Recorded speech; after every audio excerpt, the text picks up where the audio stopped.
नमस्कार साथियों, मैं पूजा भल्लाभी आज फिर और जानकारी लेकर आई हूँ आप लोगों के समक्ष वित्त आयोग के बारे में। तो वित्त आयोग आप सभी पढ़ते हैं और यहाँ पे थोड़ी सी जानकारी शेयर करना चाहूँगी, जैसे कि जो होता है सार्वजनिक मामलों का अनुभवी व्यक्ति होता है ये। और सदस्यों की योग्यता का निर्धारण कौन करता है, यहाँ पर किसके द्वारा की जाती है, तो राष्ट्रपति के द्वारा की जाती है। सेकंड है कि सार्वजनिक मामलों का अनुभवी व्यक्ति सदस्यता की योग्यता का निर्धारण राष्ट्रपति द्वारा किया जाता है, ये सभी जानते हैं।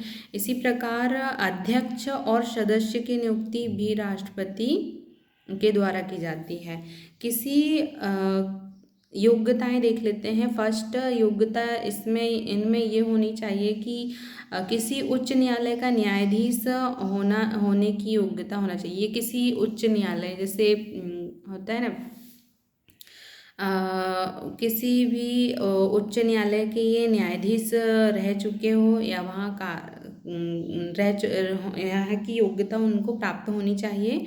और सेकंड ये है कि भारत के लेखांकन संबंधी मामलों में विशेषज्ञ हो, तो यहाँ पे यह विशेषज्ञ होना भी अनिवार्य है। और थर्ड जो है कि प्रशासन की जानकारी होना चाहिए इन्हें। और फोर्थ अर्थशास्त्री में विशेषज्ञ होना आवश्यक है। तो इसी प्रकार से हम यहाँ पे कार्य देख लेते हैं इनके। तो भारत का नियंत्रक एवं महालेखा परीक्षक तो महालेखक परीक्षक के कैग कैग आप सभी लोगों ने पढ़ा होगा समथिंग। तो यहाँ पे क्या होता है कि कंट्रोल एंड एडिटर जनरल, जो कैग होता है, कैग का फुल फॉर्म होता है कंट्रोलर एंड एडिटर जनरल। तो जो ये क्या करता है, कैग का काम होता है गलती पकड़ने का काम ये करता है। जैसे अगर कहीं भी किसी भी प्रकार की ज़्यादा खर्चे हो रहे हैं तो उनमें नियंत्रण करने का काम ये कैग का होता है। भारत में कैग लोक वित्त का संरक्षक माना जाता है। कैग सीएजी बोल सकते हैं आप, या फिर कैग बोल सकते हैं इसको। तो कंट्रोल एंड एडिटर जनरल का कार्य है, भारत में सीएजी लोक वित्त का संरक्षक माना जाता है। और सेकंड है, इसका कार्य केंद्र और राज्य सरकार दोनों के स्तर पर होता है।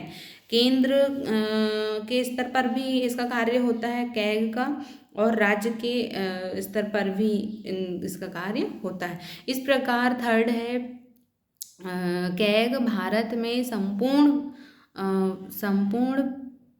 संरक्षक होता है वित्त का। किसका? संपूर्ण वित्त का संरक्षक होता है। तो अब यहाँ पे देख लीजिए कि ये इम्पॉर्टेंट क्वेश्चन है, इसको स्टार बनाकर नोट कर सकते हैं कि डॉक्टर भीमराव अंबेडकर ने जी तो को भारतीय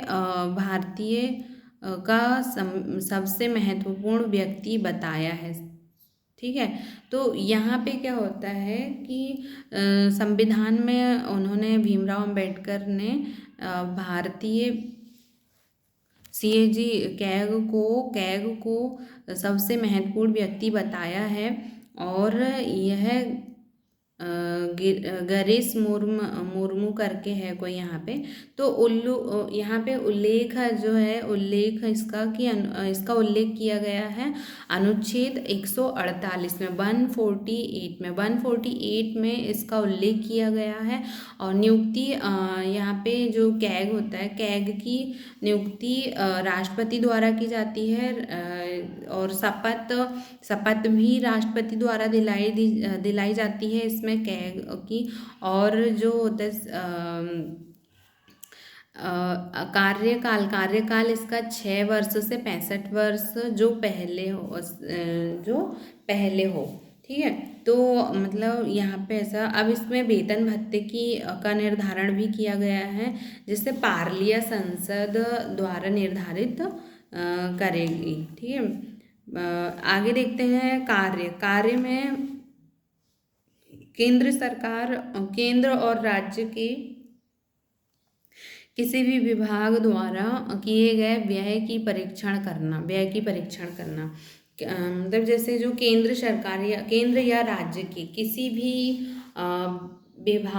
भी विभाग द्वारा किए गए व्यय मतलब आप खर्च, तो व्यय का परीक्षण करना कि सेकंड, केंद्र सरकार के और सरकारों के समस्त आय व्यय खर्चों की संपूर्ण रिपोर्ट तैयार करना।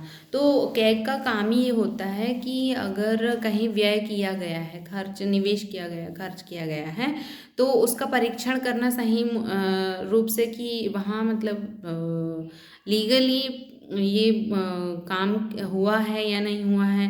अगर स्कूल निर्माण में पैसे दिए गए हैं, शिक्षा विभाग में अगर पैसे दिए गए हैं, तो वहाँ का परीक्षण करना कि वहाँ पर बच्चों को बाकायदा वहाँ पे बुक उपलब्ध हुई है या नहीं हुई है, या फिर वहाँ का जो बिल्डिंग है, स्कूल का साला का परीक्षण करना, साला में कितना पैसा जो है व्यय किया गया है, कहाँ कहाँ कितना लगा है, इन सारी चीज़ों की जानकारी हमारा कैग करता है। तो CAG control and editor general, तो कंट्रोल एंड एडिटर जनरल का कार्य ही यही होता है, परीक्षण करने का। इसी प्रकार केंद्र सरकार के और राज्य सरकारों के समस्त आय व्यय खर्चों का संपूर्ण रिपोर्ट तैयार करना होता है किसको, कंट्रोल एंड एडिटर जनरल को यहाँ पे संपूर्ण रिपोर्ट तैयार करना होता है। अब कंट्रोल एंड एडिटर जनरल राष्ट्रपति को और राज्यों में राज्यपाल राष्ट्रपति को इन मामलों में सलाह देने का काम भी करता है कि कहाँ मतलब इकोनॉमिक्स का इनको विशेषज्ञ होना बहुत ज़रूरी है, इसीलिए कहा गया है क्योंकि इकोनॉमिक्स हमको सिखाता है कि बचत करना, किसी भी प्रकार से हमें किस प्रकार से और ज़्यादा से ज़्यादा हम बचत करके और अच्छा मतलब हम अपना जो बचत कर सकते हैं। तो इसमें विशेषज्ञ अर्थशास्त्रियों को रखा गया है। तो कैग राष्ट्रपति और राज्यों में राज्यपाल को इन मामलों में सलाह देने का काम भी करता है। तो कैग अपने कार्यों की वार्षिक रिपोर्ट प्रतिवर्ष राष्ट्रपति को प्रस्तुत करता है। अपने यानी प्रतिवर्ष सालाना प्रतिवर्ष की रिपोर्ट राष्ट्रपति को कैग को प्रस्तुत करनी होती है। कंट्रोल एंड एडिटर जनरल को राष्ट्रपति के समक्ष प्रतिवर्ष वार्षिक रिपोर्ट वहाँ पर प्रस्तुत करनी होती है। राष्ट्रपति इस रिपोर्ट को संसद में रखवाते हैं। राष्ट्रपति उस जो रिपोर्ट होती है वो रिपोर्ट को सुरक्षित संसद में रखवाते हैं। इसके बाद में कैग को संसद का एजेंट भी कहा जाता है। कैग को संसद का एजेंट और एक मतलब महत्वपूर्ण व्यक्ति भी बताया गया है। भीमराव अंबेडकर जी ने संविधान का सबसे महत्वपूर्ण व्यक्ति किसको बताया है, कैग को। कंट्रोलर एंड एडिटर जनरल को महत्वपूर्ण व्यक्ति बताया गया और ये अनुच्छेद 148 में उल्लेख किया गया है इसका, तो याद रखिएगा। तो यहाँ पे देख लेते हैं कि आगे देखते हैं कि जो कैग को संसद का एजेंट भी कहा जाता है और कैग संसद के प्रति उत्तरदायी होता है।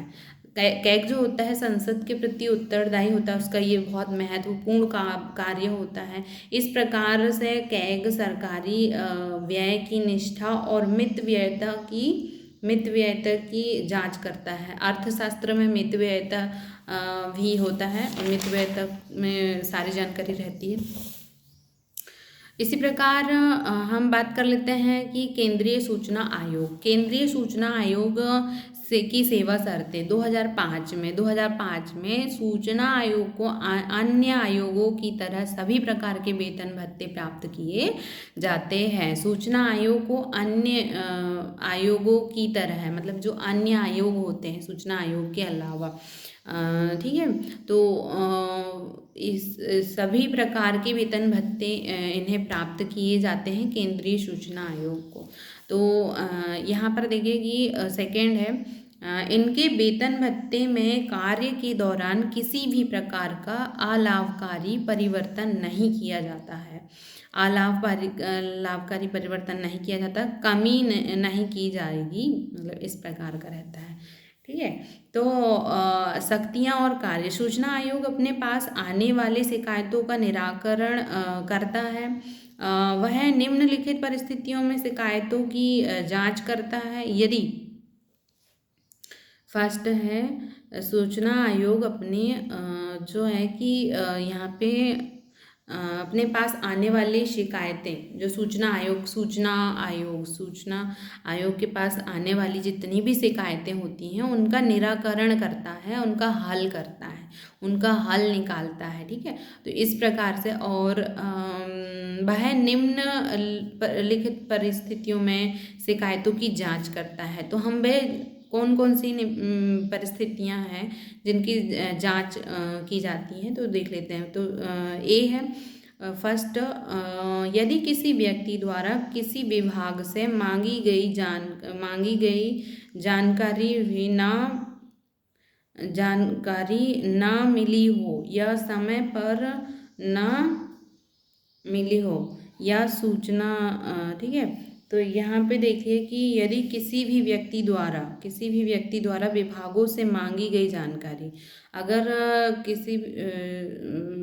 किसी विभाग से हम जाकर जानकारी मांग रहे हैं और वह जानकारी हमें ना मिली हो, तो यहाँ पर हम अपनी बात रख सकते हैं सूचना आयोग पर, यानी वहाँ अपनी बात रख सकते हैं कि हमको यहाँ से वह जानकारी प्राप्त नहीं हुई है।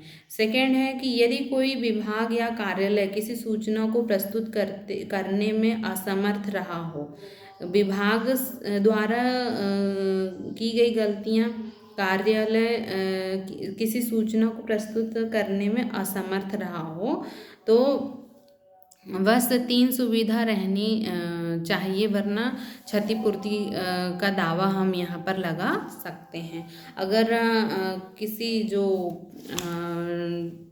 जनता में से किसी एक व्यक्ति जाता है, यदि किसी व्यक्ति द्वारा विभाग से मांगी गई जानकारी, किसी प्रकार की जानकारी मांगी गई और उसे ना प्राप्त हुई हो, ना मिली हो, तो वह क्षतिपूर्ति का दावा लगा सकता है यहाँ पर।